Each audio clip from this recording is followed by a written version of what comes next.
तो अपना चैप्टर है मैट्रिसेस।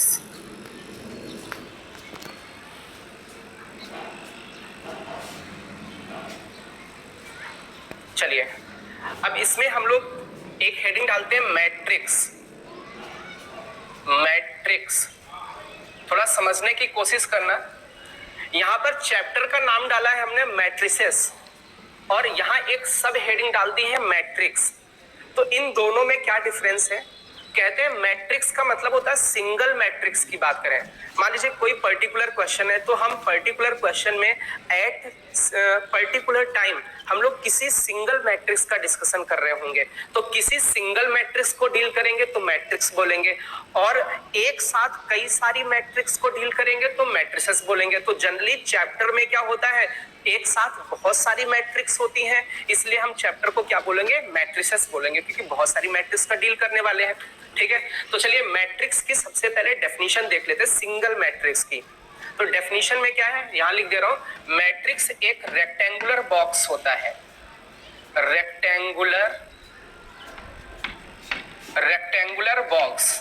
अब थोड़ा सा यहाँ पर एक बात कहना चाहेंगे, देखिए ये जो मैथमेटिक्स है ये फिजिक्स केमिस्ट्री तो है नहीं कि वो आपसे एग्जामिनेशन में पूछेंगे कि डिफाइन मैट्रिक्स, ऐसा तो नहीं पूछेंगे। तो हम लोग क्या करते हैं, हम लोग कुछ इस तरीके से लेके चलते हैं कि हमें मैट्रिक्स की फीलिंग आए, उसकी डेफिनेशन फीलिंग में छुपी हो, क्योंकि हमें वहां लिखना नहीं है, बोर्ड्स में इसकी डेफिनेशन नहीं लिखनी, इनके क्वेश्चंस को सॉल्व करना है। ओके, तो हम लोग इसकी फीलिंग के पास जाते हैं, इसकी आत्मा को पकड़ते हैं। मैट्रिक्स क्या होता है, एक रेक्टेंगुलर बॉक्स होता है। ठीक है, मतलब एक डब्बा होता है। ठीक है, अब डब्बा है इसका मतलब ये कोई नंबर नहीं है। ठीक है, अब matrix is a rectangular box. अब ये डब्बा है तो इसके अंदर भाई कुछ रखेंगे भी, तो हम लोग कहते हैं ये जो रेक्टेंगुलर बॉक्स है in which we store some information. Okay, store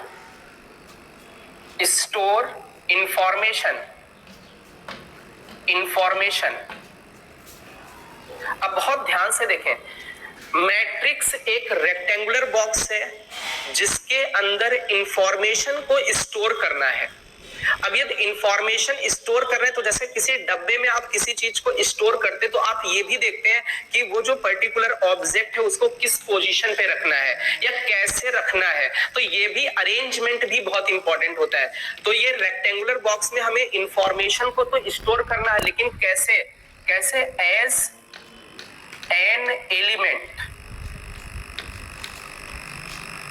वो जो इंफॉर्मेशन है उसको एलिमेंट के रूप में स्टोर करना है। ठीक है, और ये जो एलिमेंट्स होंगे are arrange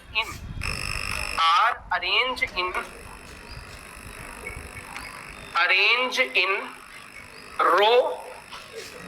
row and columns. और वो जो एलिमेंट्स होंगे उनको हम अरेंज करेंगे ऐसे, कैसे, रोज में और कॉलम्स में। तो अभी अपने पास एक ये वर्ड आ गया नया, रो, और एक आ गया अपने पास कॉलम। ठीक है, तो अभी ये जो अपनी ये डेफिनेशन लिखी है, जो इस मैट्रिक्स की आत्मा हमने लिख रखी है, ठीक है, उसको हम थोड़ा सा एक एग्जाम्पल से समझने की कोशिश करते हैं। जैसे लेट अस कंसीडर, आपकी क्लास है, आपकी क्लास के 3 बच्चे, ठीक है, 3 बच्चों के हम यहाँ नाम लिख दे रहे हैं। देखिए एक इंफॉर्मेशन लिखने वाले हैं हम, ठीक है, और वो जो इंफॉर्मेशन लिखने वाले हैं उससे बिल्कुल आपको फीलिंग समझ में आ जाएगी कि एक्चुअल में मैट्रिक्स है क्या। ठीक है, तो चलिए जैसे हम मान लेते हैं एक स्टूडेंट है राम, दूसरा स्टूडेंट है सीता, तीसरा स्टूडेंट है रावण।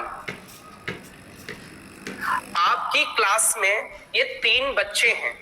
ठीक है, एक बच्चा जिसका नाम राम है, दूसरा बच्चा जिसका नाम सीता है, तीसरा बच्चा जिसका नाम रावण है।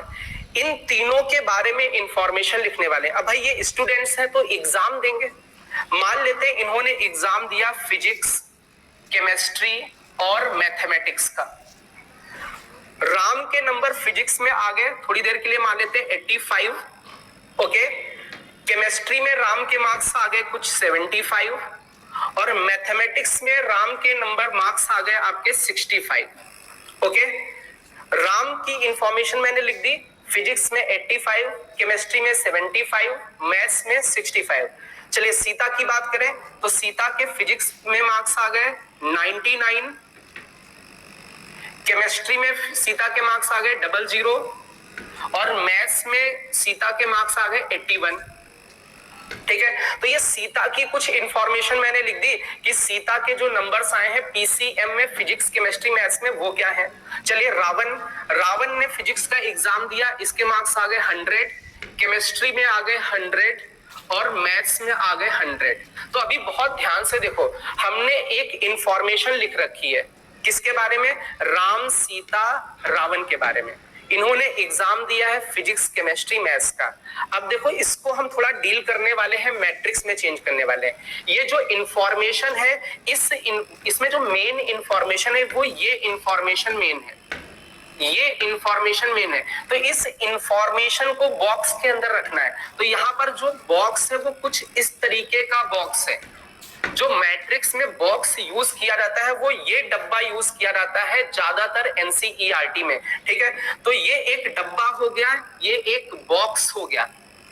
इस बॉक्स के अंदर ये इंफॉर्मेशन लिखी हुई है, दिख रही होगी ये इंफॉर्मेशन, और कैसे लिखी हुई है, एज एलिमेंट्स। देखिए ये एलिमेंट्स हैं। तो मैट्रिक्स क्या है, एक डब्बा है जिसके अंदर इंफॉर्मेशन है और कैसे है, एज एलिमेंट्स। तो आई थिंक ये समझ में आ गया होगा। मैट्रिक्स कोई नंबर नहीं है, ये कोई नंबर नहीं है, ये बॉक्स है, ये इंफॉर्मेशन है। क्लियर है। तो सबसे पहले तो ये जो डेफिनेशन है मैट्रिक्स की, इसको अच्छे से लिख ले कि किस तरीके का बॉक्स हम लोग यूज करते हैं मैट्रिक्स में। लिखें भाई फास्ट, और रेस्पॉन्स कर दें, जैसे ही लिख ले तुरंत रेस्पॉन्स करें, सर लिख लिया, ओके। चलिए इसके आगे हम लोग आते हैं। तो आई थिंक ये समझ में आया, मैट्रिक्स क्या है, एक बॉक्स है, ओके। इसके अंदर ये इंफॉर्मेशन है और कैसे स्टोर की गई है, एज एलिमेंट्स।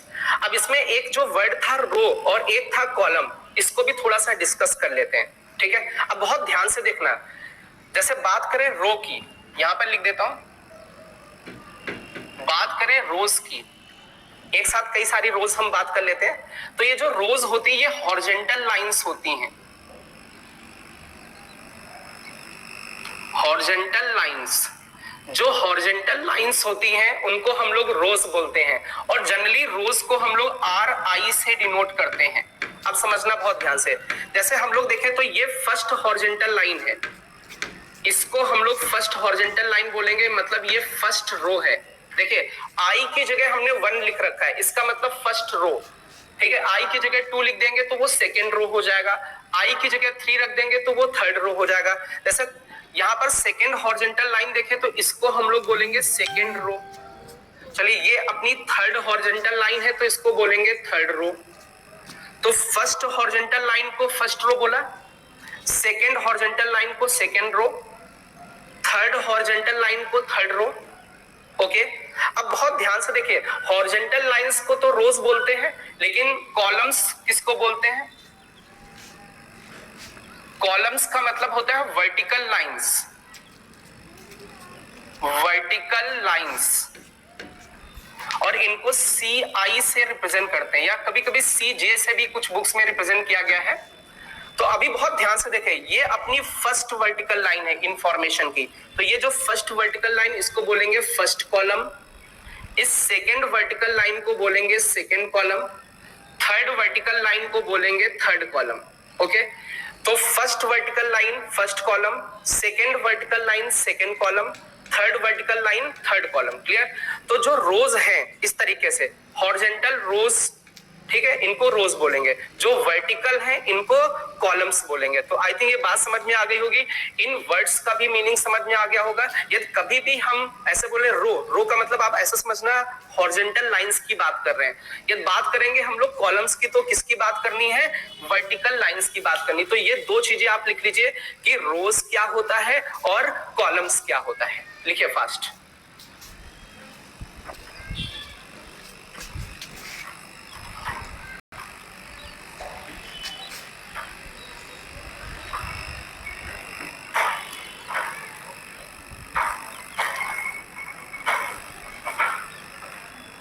अब इसी में एक चीज और देखना बच्चा, बहुत ध्यान से समझने की कोशिश करना। कहते हैं ये जो मैट्रिक्स था ना, मैट्रिक्स, इसको जो रिप्रेजेंट कर रहे थे, एक तो ये बॉक्स इस तरीके से हो सकता है, इसके अंदर कुछ एलिमेंट्स लिख दिए, ओके, ये एलिमेंट्स लिख दिए। इस बॉक्स की जगह कुछ इस तरीके से भी बॉक्स का यूज किया जाता है, ओके। अब ये जो बॉक्स है इसमें एलिमेंट्स को ऐसे स्टोर करते हैं। अब बहुत ध्यान से थोड़ा समझने की कोशिश करिएगा। जनरली जो एनसीईआरटी में यूज किया गया है वो ये रिप्रेजेंटेशन यूज किया गया है एनसीईआरटी में, ओके। एनसीईआरटी में ये रिप्रेजेंटेशन यूज किया गया है, बट कुछ कंपटीशन एग्जाम्स में ये आपका ये रिप्रेजेंटेशन भी आ जाता है, ठीक है। और कुछ फॉरेन राइटर्स की बुक्स में मैट्रिक्स में कुछ इस तरीके से भी मैट्रिक्स को रिप्रेजेंट किया गया है फॉरेन राइटर्स की बुक्स में, ठीक है। हालांकि एक बुक अपनी इंडियन राइटर है, उसमें भी कुछ इस तरीके का रिप्रेजेंटेशन दिखाया गया है। अभी वो न्यू प्रिंट हुई है, रीप्रिंट हुई है। अरिहंत की बुक है, मतलब बुक तो पुरानी है, मतलब रीप्रिंट हुई है, तो उसमें कुछ इस तरीके का रिप्रेजेंटेशन उसमें आया है, ठीक है। तो मैट्रिक्स को रिप्रेजेंट करने के ये तीन तरीके हैं। एक, या तो ये डब्बा यूज कर ले, या तो ये डब्बा यूज कर ले, या तो ये डब्बा यूज कर ले, क्लियर है। बट ज्यादातर हम लोग जो बॉक्स यूज करते हैं वो ये वाला बॉक्स यूज करते हैं, क्लियर है। चलिए अब इनसे रिलेटेड एक और वर्ड हम लोग देखते हैं। एक वर्ड है order of matrix. Order of matrix, okay. अब इसको थोड़ा समझने की कोशिश करिएगा। जो ऑर्डर होता है वो क्या होता है। जनरली हम लोग कहते हैं जो ऑर्डर है, ऑर्डर होता है m/n। थोड़ा सा देखिए, यहां पर हमने क्रॉस करके लिख रखा है, लेकिन इसको जो पढ़ने का इसका तरीका है वो तरीका है m/n। समझिएगा ऐसे क्यों पढ़ते हैं, रीजन क्या है। कुछ बहुत जगह ये आप बहुत सारे लेक्चर्स देखोगे, यूट्यूब पे देखोगे, बहुत जगह देखोगे, तो कुछ लोग तो इसको m/n अच्छे ढंग से पढ़ते हैं। जिनको नॉलेज होती वो तो सही पढ़ते हैं m/n, जिनको नॉलेज नहीं होती वो ऐसे पढ़ते m/n या m×n। तो भैया m/n क्यों पढ़ोगे, जैसे 2×3, इससे बढ़िया तो आप 6 बोल दो, है ना। 2×3 से बढ़िया तो आप 6 बोल दो, ठीक है। तो ये चीज तो गलत है, इंटू करके नहीं पढ़ना है। हमें ऑर्डर को कैसे पढ़ना है, m/n। अच्छा यहां पर थोड़ा सा समझ लेते हैं m का मतलब क्या है। m का मतलब है नंबर ऑफ रोज, और n का मीनिंग है नंबर ऑफ कॉलम्स। जो पहले लिखा है वो रोज को रिप्रेजेंट कर रहा है, और जो बाद में लिखा है वो कॉलम्स को रिप्रेजेंट कर रहा है। जैसे हम बात करें, एक एग्जांपल लेते हैं छोटा सा।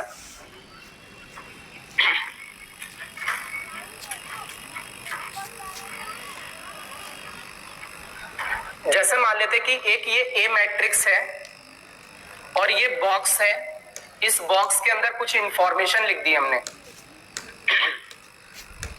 ये इंफॉर्मेशन लिखी हुई है। अब इस मैट्रिक्स का हमें ऑर्डर लिखना है, तो ऑर्डर यदि लिखना है इसका, तो जो ऑर्डर होगा, ऑर्डर होता है m/n। m का मतलब होता है कितनी रोज है, तो रोज काउंट कर लीजिए, 1 2, first horizontal line, second horizontal line, 2 rows by कितनी कॉलम्स है, 1 2 3, 3 वर्टिकल लाइंस है, मींस 3 कॉलम्स है। तो जो ऑर्डर होगा वो 2/3 होगा। अब इसको 6 करके नहीं लिखना है, रीजन समझो बेटा। ये ऑर्डर का एक्चुअल फीलिंग क्या है वो समझने की कोशिश करो।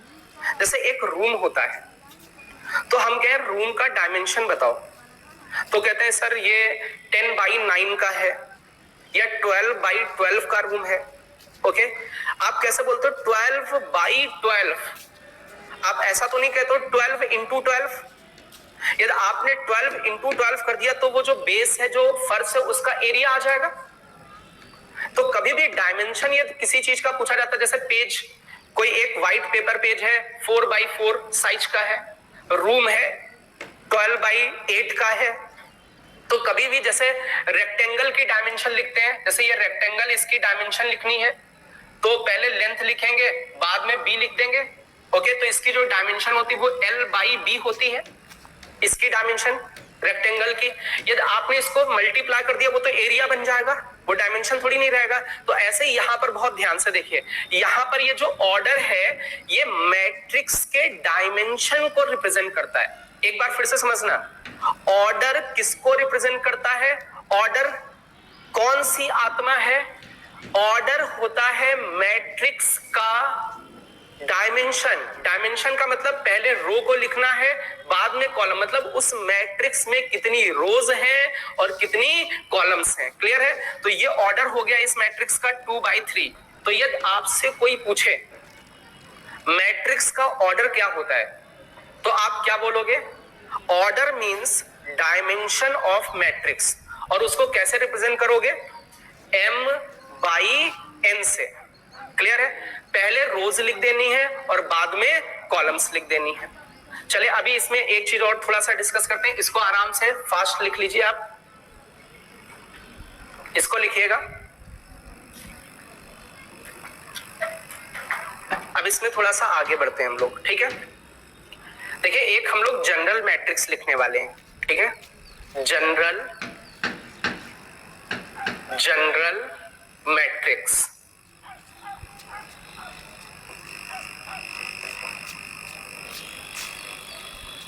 समझने की कोशिश करिएगा। अब ये जनरल मैट्रिक्स क्या है? ये बात करें जनरल मैट्रिक्स की, तो किसी मैट्रिक्स को कैपिटल लेटर से डिनोट करते हैं। अब यहां पर एक जनरल मैट्रिक्स लिखने वाले हैं तो उसका हमें डायमेंशन बताना पड़ेगा। तो मान लेते थोड़ी देर के लिए जो जनरल मैट्रिक्स लिखने वाले हैं उसका डायमेंशन है 3/2, ऐसा मान लेते हैं। ओके, मींस ये डायमेंशन का मतलब ये ऑर्डर है। एक ऐसी जनरल मैट्रिक्स लिखनी है जिसका ऑर्डर क्या हो? 3/2। अभी 3/2 का मीनिंग क्या है? इस मैट्रिक्स में 3 रोज होनी चाहिए, 2 कॉलम्स होनी चाहिए। ओके, तो अब बहुत ध्यान से देखिए, एक ऐसी मैट्रिक्स बनाए जिसमें 3 रोज 2 कॉलम्स। तो जैसे ए देखिए, 2 वर्टिकल लाइन तो दिखने लगी, रोज बढ़ानी है तो ये सेकेंड रो हो गई, ये थर्ड रो हो गई। अब बहुत ध्यान से देखें, इस मैट्रिक्स को देखें तो इसमें कितनी हॉरिजॉन्टल लाइंस हैं? 3। कैसे? 1 2 3 हॉरिजॉन्टल लाइंस हो गई। कितनी वर्टिकल लाइंस हैं? 2 1 2 वर्टिकल लाइंस हो गई। तो अपने पास इस मैट्रिक्स में 3 रोज हो गई, 2 कॉलम्स हो गई। ये जनरल मैट्रिक्स। लेकिन इसमें एक चीज और समझना है, जैसे ये ए एलिमेंट है, ये जनरली किस रो में है? फर्स्ट रो में है। तो पहले अब देखो, जो भी एलिमेंट है ना उसकी वहां पर पोजीशन दिखानी पड़ेगी। तो जैसे ये ए एलिमेंट है, ये फर्स्ट रो में है और किस कॉलम में है? फर्स्ट कॉलम में है। क्लियर है? तो A11 का मतलब है फर्स्ट, एक ऐसा एलिमेंट जो फर्स्ट रो फर्स्ट कॉलम में है। जैसे इस एलिमेंट को हमें लिखना है, तो देखिए ये किस हॉरिजॉन्टल लाइन में? फर्स्ट हॉरिजॉन्टल लाइन में, मतलब फर्स्ट रो में है। लेकिन वर्टिकल लाइन कौन सी है? 1 2। सेकेंड वर्टिकल लाइन में, तो ये सेकेंड कॉलम में है। तो इस एलिमेंट की पोजीशन लिख दी 1 2। जैसे इसकी पोजीशन लिखनी, तो सेकेंड रो में है, फर्स्ट कॉलम में है, मतलब second horizontal line first vertical line में है। इसकी लिखें तो ये सेकेंड हॉरिजॉन्टल लाइन में है और सेकेंड वर्टिकल लाइन में लाई कर रहा है, तो ये इसकी पोजीशन 2 2 हो गई। चलिए, ये कौन सी हॉरिजॉन्टल लाइन में है? थर्ड। कौन सी वर्टिकल लाइन में है? फर्स्ट। ये कौन सी हॉरिजॉन्टल लाइन में है? थर्ड। कौन सी वर्टिकल लाइन में है? फर्स्ट। तो उस एलिमेंट के साथ उसकी पोजीशन भी दिखा रखी है हमने। तो कहते हैं कि एक मैट्रिक्स थी, किस ऑर्डर की? 3/2 ऑर्डर की हमने लिखी है। It means 3 rows 2 columns. तो उसके अंदर जो भी एलिमेंट्स लिखोगे तो ये याद रहे, उन एलिमेंट्स के साथ उनकी पोजीशन जरूर लिख दें। ओके, अब यहां पर बहुत ध्यान से देखिएगा, यहां पर एक थोड़ा सा डिस्कशन करेंगे। जैसे बात करें एलिमेंट की, तो जो एलिमेंट होता है उसको हम लोग स्मॉल लेटर से डिनोट करते हैं। जैसे ए से डिनोट कर सकते हैं, या स्मॉल बी से। बी मैट्रिक्स होती तो यहाँ बी बी बी बी लिख देते। सी मैट्रिक्स होती तो हम लोग सी सी सी सी लिख देते। तो जो एलिमेंट्स होते हैं उनको हम लोग स्मॉल लेटर से डिनोट करते हैं। अब इसमें भी देखिएगा, एलिमेंट के साथ में उसकी पोजीशन लिखी होती है। देखिए, ए के साथ हमने आईजे लिख रखा है, तो ये जो आई जे है इसका मीनिंग थोड़ा सा समझिएगा। आई का मतलब है ith रो, कि वो पर्टिकुलर किस रो में है, और जो बाद में लिखा वो जे लिखा है, तो जे का मतलब है जेथ कॉलम, वो पर्टिकुलर किस कॉलम में है। तो जो एलिमेंट है, जैसे यहां पर लिखा ए आई जे, तो पहले रो बाद में कॉलम। जैसे एक एग्जांपल है, मैंने कहा A32, अच्छा ये एक एलिमेंट है, क्यों? क्योंकि स्मॉल लेटर से डिनोट किया गया। अच्छा किस रो में है? तो ये जो एलिमेंट है ये थर्ड रो में है, थर्ड रो में है। देखिए पहले रो को रिप्रेजेंट करते हैं, और किस कॉलम में है? तो सेकेंड कॉलम में है। ओके, तो A32, तो आप ऐसे समझ जाओगे थर्ड रो सेकेंड कॉलम में लाई करने वाला ये एलिमेंट। जैसे एक और लिखें A12, तो ये भी एलिमेंट को रिप्रेजेंट कर रहा है, और इसकी पोजीशन क्या है? फर्स्ट रो सेकेंड कॉलम में है, पहले रो बाद में कॉलम। तो आई थिंक ये बात तो समझ में आ गई होगी। एलिमेंट को स्मॉल लेटर से डिनोट करते हैं, साथ में उसकी पोजीशन लिखी होती है, पोजीशन आई जे के टर्म में होती है। आई का मतलब होता है रो को रिप्रेजेंट करता है, जे का मतलब होता है कॉलम को रिप्रेजेंट करता है। अच्छा ये तो हो गया एलिमेंट। इसी में यदि हम बात करें मैट्रिक्स की, थोड़ा इसको लिख लीजिएगा, फास्ट इसको लिखें। अब बहुत ध्यान से देखिएगा, तो ये अपना एलिमेंट को कैसे रिप्रेजेंट करते हैं वो तो समझ में आ गया। यदि बात करें मैट्रिक्स के रिप्रेजेंटेशन की, मैट्रिक्स, तो जो मैट्रिक्स होता है वो क्या होता है? एक बॉक्स होता है जिसके अंदर इंफॉर्मेशन होती है, और इंफॉर्मेशन कैसी होती है? एलिमेंट के जैसी। तो अब बहुत ध्यान से देखो, एलिमेंट को बॉक्स के अंदर रख दो तो ये मैट्रिक्स बन जाती है, ठीक है। अब साथ में इसकी डायमेंशन भी लिखी होनी चाहिए, m/n, ठीक है। बहुत ध्यान से एक बार फिर से देखें, एलिमेंट को बॉक्स के अंदर रख दिया गया है, और उसकी क्या, उसमें कितनी रोज हैं और उसमें कितनी कॉलम्स हैं, ये साथ में उसके डायमेंशन लिखी हुई है। क्लियर है? तो आई थिंक ये बात समझ में आ गई होगी।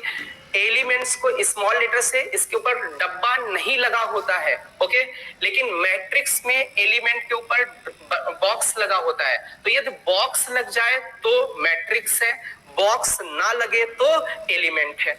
चलिए अभी एक क्वेश्चन हम आपको देते हैं, बिल्कुल बेसिक से क्वेश्चन से हम लोग स्टार्ट करेंगे। और देखिए जो हम लोग डिस्कशन कर रहे हैं, ये हम लोग एनसीईआरटी की फर्स्ट एक्सरसाइज को डिस्कस कर रहे हैं, ओके। एनसीईआरटी की फर्स्ट एक्सरसाइज में मैट्रिक्स की डेफिनेशन के बारे में बताया गया है और टाइप्स ऑफ मैट्रिक्स के बारे में बताया गया है, ठीक है। तो चलिए अभी हम लोग कुछ बेसिक क्वेश्चंस करते हैं, उसके आगे फिर हम लोग कॉन्सेप्ट स्टार्ट करेंगे। चलिए तो सबसे पहला क्वेश्चन, फर्स्ट क्वेश्चन लेते हैं।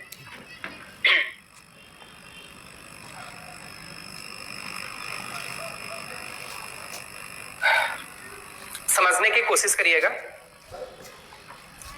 कहते हैं कि एक कोई मैट्रिक्स है, मैट्रिक्स कंटेन्स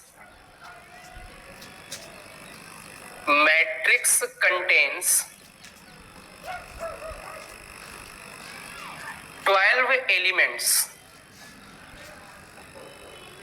किसी मैट्रिक्स में 12 एलिमेंट्स हैं।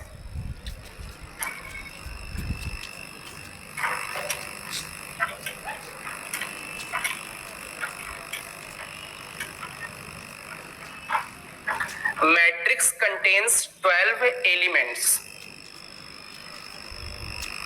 अब देखिए इसमें क्या क्वेश्चन पूछा गया है कि मैट्रिक्स में 12 एलिमेंट्स है, तो इसका पॉसिबल ऑर्डर लिखना है। पॉसिबल ऑर्डर मतलब कितने पॉसिबल ऑर्डर्स हो सकते हैं, जितने भी पॉसिबल ऑर्डर्स हो सकते हैं उनको लिखना है। अब थोड़ा समझने की कोशिश करना। जैसे बात करें पॉसिबल ऑर्डर्स की, तो थोड़ा ऑर्डर पे हम लोग जाते हैं। ऑर्डर क्या होता था?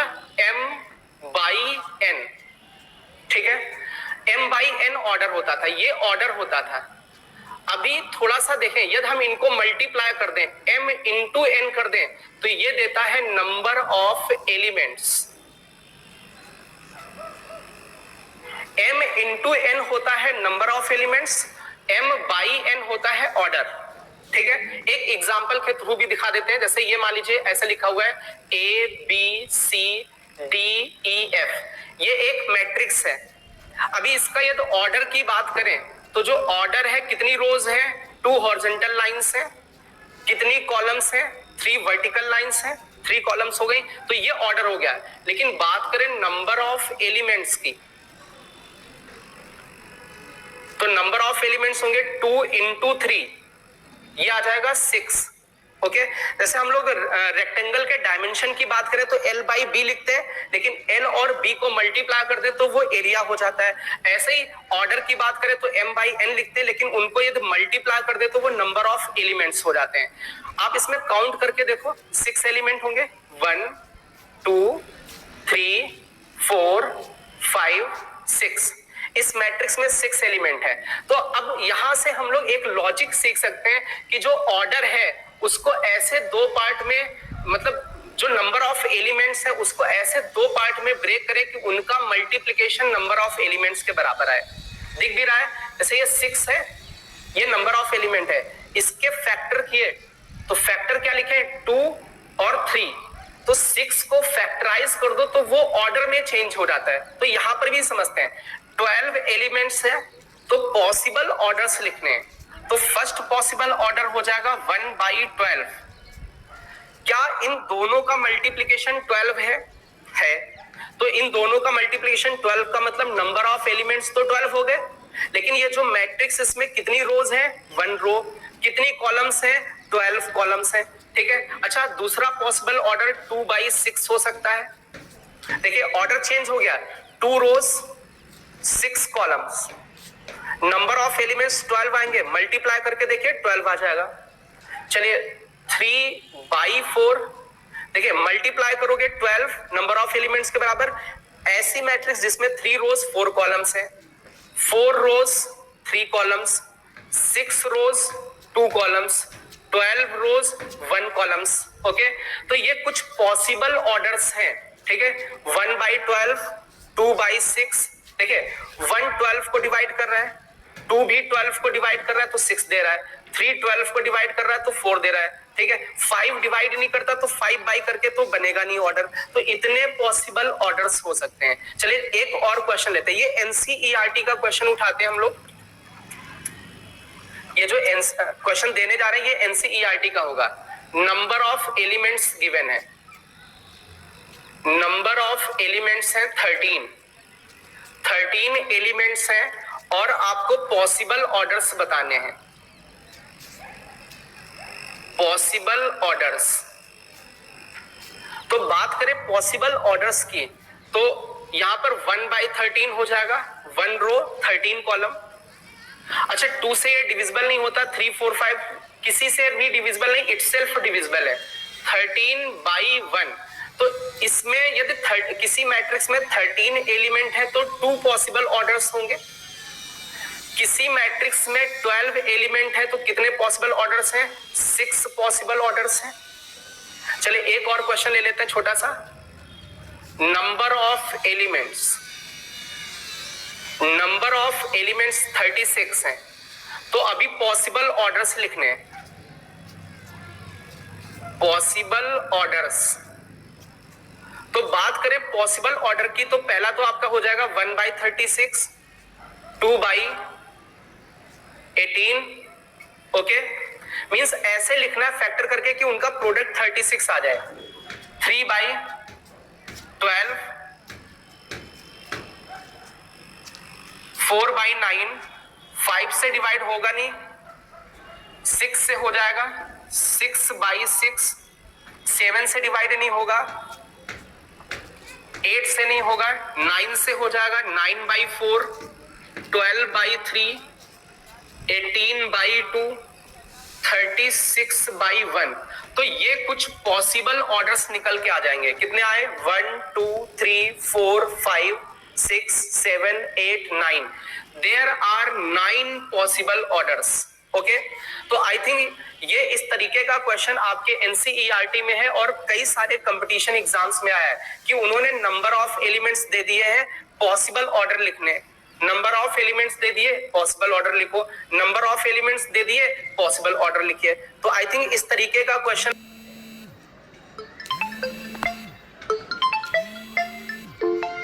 पाओगे। अब देखिए ये जो क्वेश्चन ये तो एनसीईआरटी में है, अब इसी में ना हम लोग थोड़ा सा लेवल बढ़ा देते हैं। जैसे मान लीजिए किसी कंपटीशन एग्जाम में किस तरीके का क्वेश्चन पूछा जा सकता है, तो वो क्या क्वेश्चन पूछेंगे उसको हम लोग थोड़ा सा डिस्कस करते हैं। ठीक है, यहां पर डिस्कस कर देते हैं।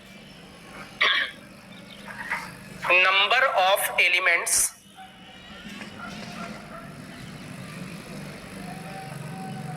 Three six double zero.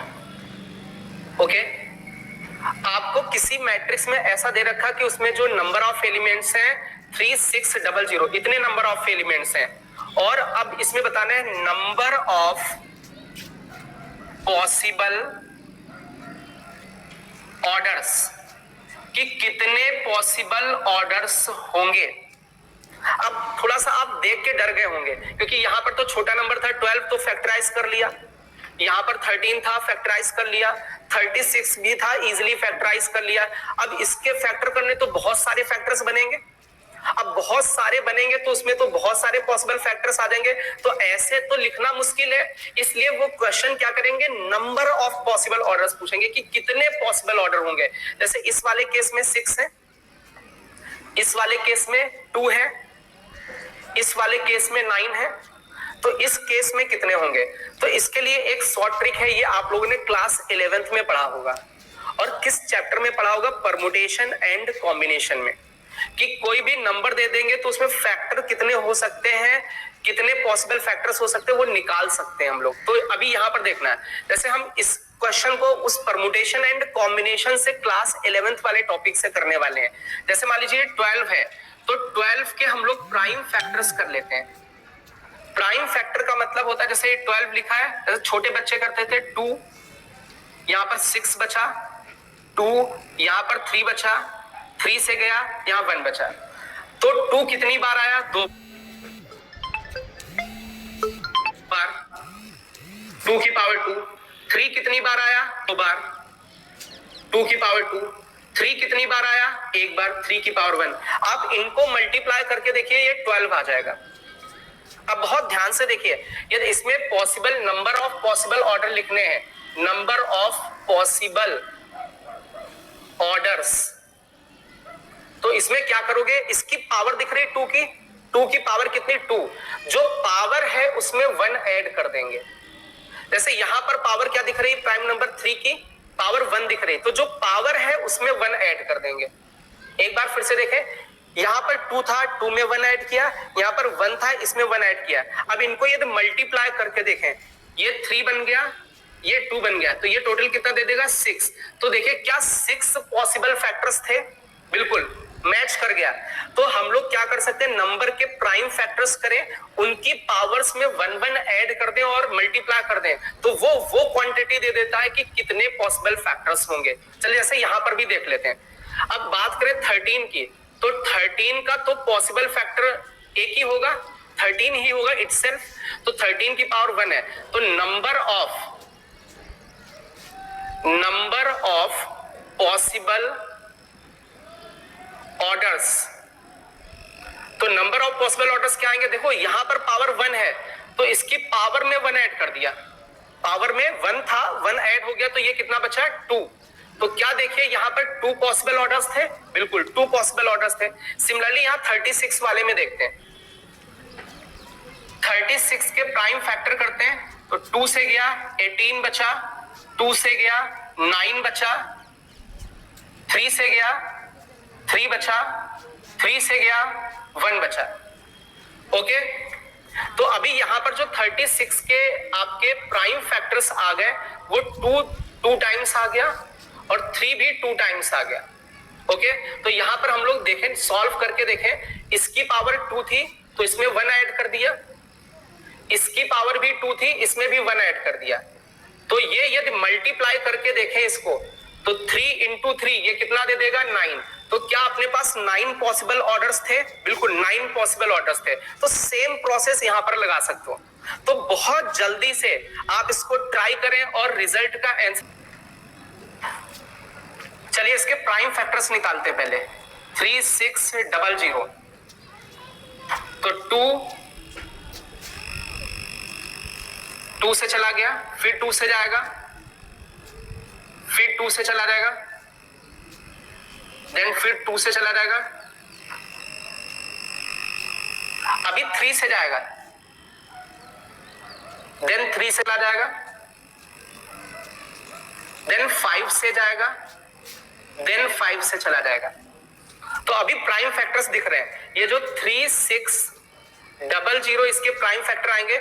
2 कितनी बार आ रहा है? 4 टाइम्स आ रहा है। चलिए 3 कितनी बार आ रहा है? 2 टाइम्स आ रहा है। 5 कितनी बार आ रहा है? 2 टाइम्स आ रहा है। तो इसके पॉसिबल फैक्टर्स निकालते हैं। हमें क्या करना है? बस पावर में 1 ऐड करना है। 4 + 1, यहां पर भी ऐड करना है 2 + 1, यहां पर भी ऐड करना है 2 + 1। तो यहां पर ये बन जाएगा 3, ये 3, तो 3 3 9, ये बन जाएगा 5, ये बन जाएगा 45। ओके, तो जो बच्चे 45 आंसर कर रहे थे उनका करेक्ट है। Good, very good. एक और बेसिक क्वेश्चन लेते हैं। देखिए ये जो क्वेश्चन था जो अभी हम लोगों ने डिस्कस किया है, ये सेकेंड और थर्ड क्वेश्चन पर बेस्ड था। ओके, एनसीईआरटी में एक फर्स्ट क्वेश्चन बहुत इजी क्वेश्चन है, आई थिंक वो इजीली आप लोग कर ले जाओगे। एग्जैक्टली वही क्वेश्चन नहीं होगा, उसके जैसा होगा। ओके, तो हम लोग एक क्वेश्चन करते हैं।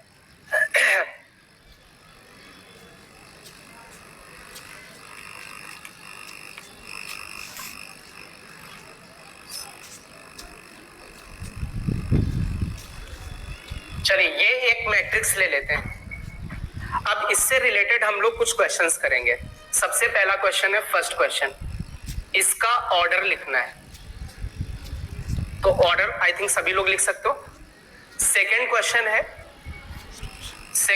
है नंबर ऑफ एलिमेंट्स बताने हैं। नंबर ऑफ एलिमेंट्स बताने हैं कि कितने एलिमेंट्स होंगे।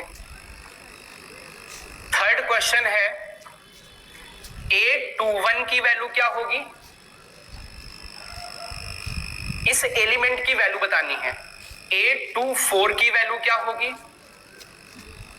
832 की वैल्यू क्या होगी। 833 की वैल्यू क्या होगी। ये कुछ एलिमेंट्स हैं, इनकी वैल्यूज लिखनी है। तो आई थिंक बहुत सारे बच्चों ने कर लिया होगा, एक बार देख लें। ऑर्डर का मतलब होता है, पहले तो आपको ये लिख लेना कि कितनी रोज हैं बाई कितनी कॉलम्स हैं। तो इसमें काउंट करें कितनी हॉरिजॉन्टल लाइंस हैं। 1 2 3, देयर आर 3 हॉरिजॉन्टल लाइंस, तो 3 रोज हो गई। बाई कितने कॉलम्स हैं, देयर आर 4 कॉलम्स, तो ये ऑर्डर आ गया। अच्छा, नंबर ऑफ एलिमेंट्स के लिए क्या करते हैं, नंबर ऑफ रोज और नंबर ऑफ कॉलम्स को मल्टीप्लाई कर देते हैं। तो नंबर ऑफ रोज 3 थी, नंबर ऑफ कॉलम्स 4 थी, तो ये हो गया 12। चलिए इन एलिमेंट्स को फाइंड आउट करते हैं। जैसे 821 की बात करें तो इस एलिमेंट को समझो, ये किस रो में है, सेकेंड रो में है और फर्स्ट कॉलम में है। तो सेकेंड रो फर्स्ट कॉलम को देख लेते हैं। सेकेंड रो ये है, एलिमेंट को समझो, ये किस रो में है, सेकेंड रो में है और फर्स्ट कॉलम में है।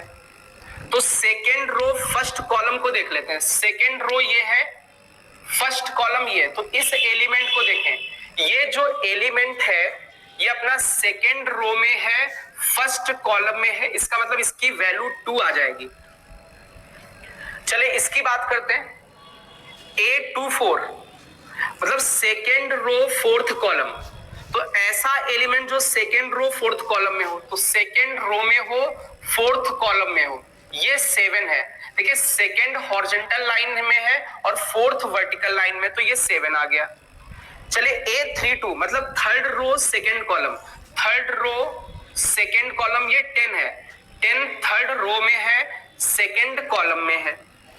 चलिए 833 की बात करें, third row third column, third row third column, तो ये जो 1 है ये थर्ड रो में है और थर्ड कॉलम में है। आई थिंक ये बात समझ में आ गई होगी। तो जो अपना एनसीईआरटी का फर्स्ट क्वेश्चन है बिल्कुल इसके ही जैसा है, बस वहां पर ये नंबर्स चेंज है। एग्जैक्टली हमारे पास वो क्वेश्चन नहीं है बट उसके जैसा ही है। आप एनसीईआरटी उठाओगे, फर्स्ट क्वेश्चन में बिल्कुल यही 3 क्वेश्चंस मिलेंगे। कुछ एलिमेंट्स की वैल्यूज बतानी है, नंबर ऑफ एलिमेंट्स कितने हैं, ऑर्डर निकालना है। सेकेंड थर्ड क्वेश्चन में आपका वही पॉसिबल ऑर्डर वाला क्वेश्चन पूछा गया है। ओके, चलिए अब इसके आगे हम लोग देखते हैं। आगे एनसीईआरटी में जो इसके आगे फोर्थ फिफ्थ क्वेश्चन है वो इक्वालिटी ऑफ मैट्रिक्स पर बेस्ड है, मतलब इक्वल मैट्रिक्स पर बेस्ड है। ओके, तो उससे पहले हम लोग थोड़ा सा कुछ और क्वेश्चंस कर लेते हैं एनसीईआरटी के अलावा जो कंपटीशन एग्जाम में भी पूछे जा सकते हैं। ठीक है, तो हम लोग कुछ और क्वेश्चंस कर लेते हैं। जैसे लेट अस कंसीडर, एक क्वेश्चन हम लेते हैं, इसको रफ कर दे रहे हैं, समझने की कोशिश करना। देखिए ये जो हम क्वेश्चन डिस्कस करने वाले हैं ये ऐसा जरूरी नहीं कि बोर्ड्स में ना है, बोर्ड्स में भी आ सकता है और कंपटीशन में भी आ सकता है। बहुत ही अच्छा क्वेश्चन है, एनसीईआरटी में भी नहीं है, आरडी शर्मा में भी नहीं है। ठीक है, ओके, तो इसको जनरली हम ही ने फ्रेम किया है, बट ये कैसे फ्रेम किया है, एक कंपटीशन एग्जाम आईआईटी का है, उसमें इस तरीके का एक क्वेश्चन आया था। ठीक है, तो उसी पर बेस्ड ये क्वेश्चन फ्रेम किया है हमने। ठीक है, तो एक छोटे से एग्जांपल से इस कॉन्सेप्ट को, इस क्वेश्चन को समझाने की कोशिश करेंगे।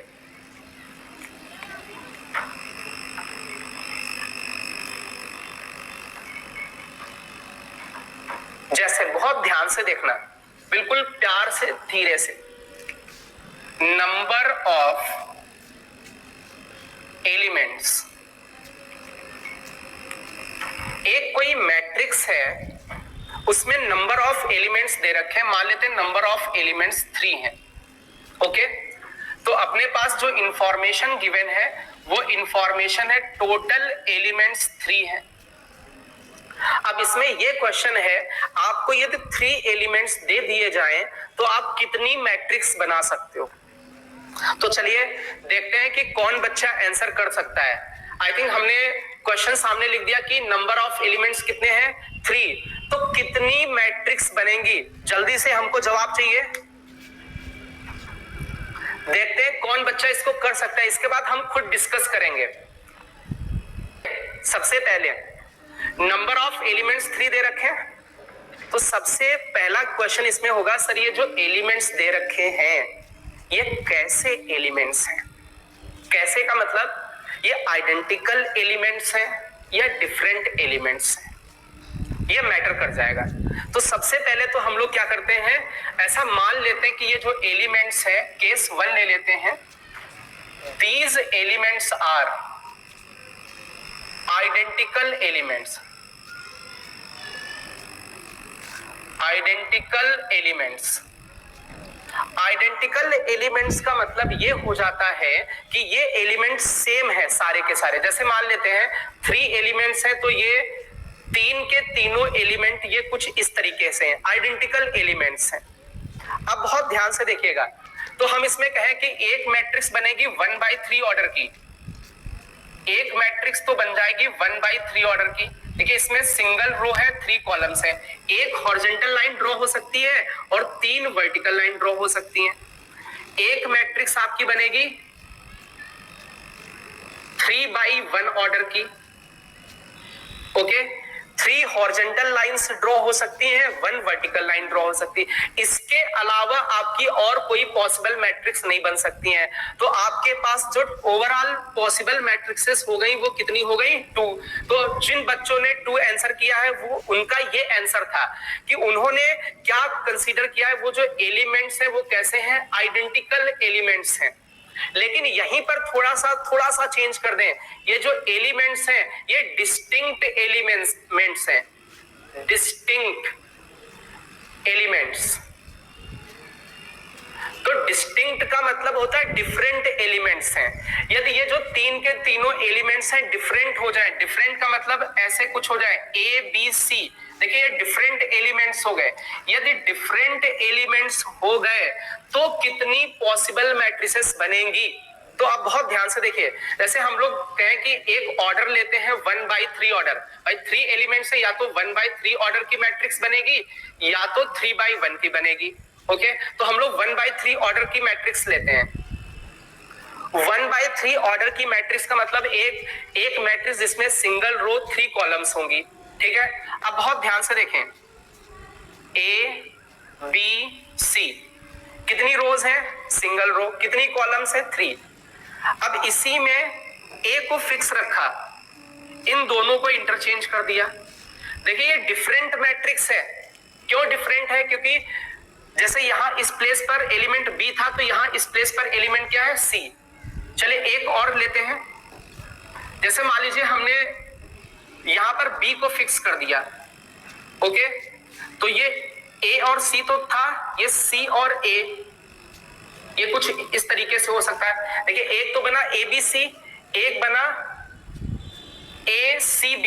अब देखिए फर्स्ट पोजीशन पर हमने c को फिक्स किया है, तो c के साथ ab कुछ इस तरीके से भी आ सकता है। अब देखिए यहां पर फर्स्ट लाइन, यहां पर फर्स्ट पोजीशन पर a को फिक्स कर दिया था, इसमें फर्स्ट पोजीशन पर c को फिक्स कर दिया।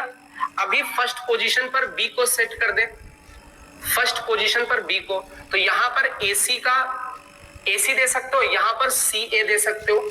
तो आप बहुत ध्यान से देखें, 1/3 ऑर्डर की अपने पास कितनी पॉसिबल मैट्रिसेस आ गई? 6 पॉसिबल मैट्रिसेस आ गई, और ये 6 की 6 ना डिफरेंट है। सिमिलरली ये 1/3 की तो हो गई, अभी हम लोग देखें तो 3/1 ऑर्डर की भी पॉसिबल मैट्रिसेस हो सकती हैं। तो ऑर्डर लेते हैं 3/1, तो एक क्या बनेगी मैट्रिक्स? ABC। अभी तो फर्स्ट पोजीशन पे A को फिक्स कर दिया, एक बनेगी ACB, एक बनेगी BAC, एक बनेगी BCA, एक बनेगी CAB, एक बनेगी CBA। तो अपने पास 3/1 ऑर्डर की भी 6 पॉसिबल मैट्रिसेस हैं। तो ओवरऑल इसमें कितनी पॉसिबल मैट्रिसेस बन गई? 1/3 की 6 और 3/1 की भी 6, तो 6 + 6 कितनी? 12। तो इस वाले केस में 12 आंसर आया है और इस वाले केस में 2 आंसर आया है। तो ये याद रखना है, ठीक है, कि जब भी नंबर ऑफ एलिमेंट्स दे दें और वो पूछे कितनी, अब तो यहाँ पॉसिबल ऑर्डर नहीं पूछा है, इन्होंने पूछा कितनी मैट्रिक्स बनेंगी। तो जब भी ऐसा पूछा जाए तो वहां ये जरूर 2 केस बना लें आप, एलिमेंट्स आइडेंटिकल है या फिर एलिमेंट्स डिफरेंट हैं। अब इसके लिए एक फॉर्मूला लिख दे रहे हैं, बहुत ध्यान से देखना। नंबर ऑफ एलिमेंट्स चेंज हो सकते हैं, ठीक है, तो इसके लिए एक फॉर्मूला लिख दे रहे हैं। फॉर्मूला क्या है, थोड़ा समझने की कोशिश करना। जैसे मान लेते हैं नंबर ऑफ एलिमेंट्स, यहां पे लिख देते हैं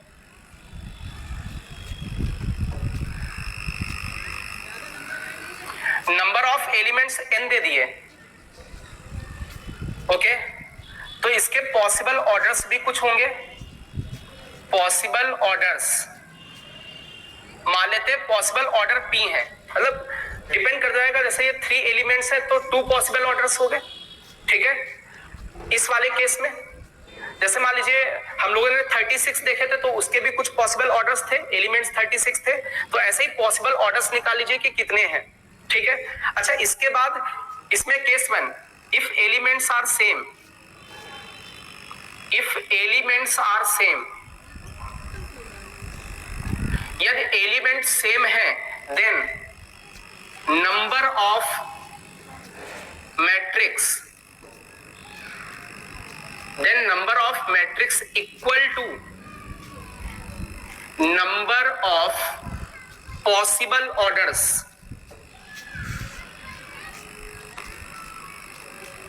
आप बहुत ध्यान से देखिए, इसमें पॉसिबल ऑर्डर्स 2 हो सकते थे, आइडेंटिकल एलिमेंट्स है तो उतनी ही पॉसिबल मैट्रिक्स बनी। तो if elements are same then number of matrix equal to number of possible order, उतनी ही मैट्रिक्स बनेंगी जितने पॉसिबल ऑर्डर होंगे।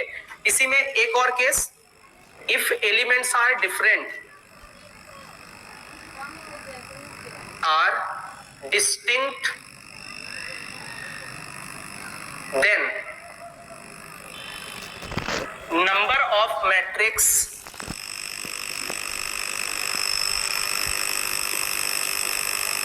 Equal to. अब देखिए इसमें क्या करना है, जैसे यहां पर देखें कितने पॉसिबल ऑर्डर्स थे, 2 इनटू, ठीक है, इनटू कितने नंबर ऑफ एलिमेंट्स हैं, 3, तो जितने एलिमेंट्स हैं उसके साथ फैक्टोरियल लगा दें। तो इस वैल्यू को यदि कैलकुलेट करोगे तो ये 12 देगा। तो सिमिलरली यहां पर भी करना है, जितने पॉसिबल ऑर्डर्स हैं, कितने पॉसिबल ऑर्डर्स हैं, p इनटू कितने नंबर ऑफ एलिमेंट्स हैं, n, इसके साथ फैक्टोरियल लगा दें। क्लियर है? तो p इंटू एन फैक्टोरियल, ठीक है, ये नंबर ऑफ मैट्रिसेस दे देगा if elements are different. Okay, जैसे एक क्वेश्चन भी ले लें, छोटा सा क्वेश्चन, जैसे माना जाए कि एक मैट्रिक्स, उसमें नंबर ऑफ एलिमेंट्स 5 है। ओके, तो कितनी पॉसिबल मैट्रिक्स होंगी? तो 2 केस बनेंगे, ठीक है। पहले तो पॉसिबल ऑर्डर्स निकाल लीजिए, कितने पॉसिबल ऑर्डर्स आएंगे? 2। तो हम बोलेंगे इफ एलिमेंट्स आर सेम, तो 2 मैट्रिक्स बनेंगी, क्योंकि वो तो डिपेंड कर जाएगा कि कितने पॉसिबल ऑर्डर है। If elements are different, element different होंगे तो क्या करना है? Number of possible orders into कितने एलिमेंट्स है? 5 एलिमेंट्स है, तो एलिमेंट के साथ फैक्टोरियल लगा दो। तो 5 फैक्टोरियल को तो आप कैलकुलेट कर सकते हो, 5 इंटू 4 इंटू 3 इंटू 2 इंटू 1। आप इसको मल्टीप्लाई कर दे तो इतनी नंबर ऑफ मैट्रिसेस आपकी निकल के आ होगी। तो आप लोगों ने ये आंसर किया था, बट ये लॉजिक भी इंपॉर्टेंट है।